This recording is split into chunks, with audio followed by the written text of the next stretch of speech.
கரூர் அருகே கோவில் ஈடாம் நிலத்தில் வசிக்கும் பொதுமக்களின் வீடுகளுக்கு சீல் வைக்கும் பணியினை அறநிலையத்துறை அதிகாரிகள் மேற்கொண்டபோது அதற்கு எதிர்ப்பு தெரிவித்து 4 பேர் உடலில் மண்ணெண்ணெய் ஊற்றிக்கொண்டதால் பரபரப்பு ஏற்பட்டது.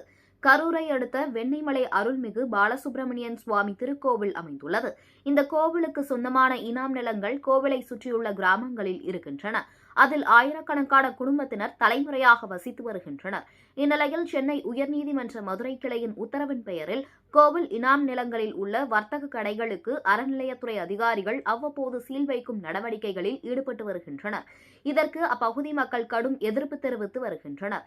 கடந்த 2 தினங்களுக்கு முன்பு அறநிலையத்துறை அதிகாரிகள் சீல் வைக்க இருப்பதாக கிடைத்த தகவலின் அடிப்படையில் அங்கு அதிமுக, திமுக, காங்கிரஸ், கம்யூனிஸ்ட், நாம் தமிழர் உள்ளிட்ட அனைத்து அரசியல் கட்சி பொறுப்பாளர்கள், மக்கள் பிரதிநிதிகள் கலந்து கொண்டு போராட்டம் நடத்தியதால் அதிகாரிகள் சீல் வைக்காமல் சென்றனர். இந்நிலையில் இன்று காலை அதிகாரிகள் சீல் வைக்க வருகை தந்தனர். இந்த நடவடிக்கைக்கு எதிர்ப்பு தெரிவித்து ஒரே குடும்பத்தை சேர்ந்த 4 பேர் உடலில் மண்ணெண்ணெய் ஊற்றிக்கொண்டு தற்கொலைக்கு முயன்றனர். அப்போது அங்கு பாதுகாப்பு பணியில் இருந்த காவல்துறையினர் அவர்களை தடுத்து நிறுத்தியதால் பரபரப்பு ஏற்பட்டது.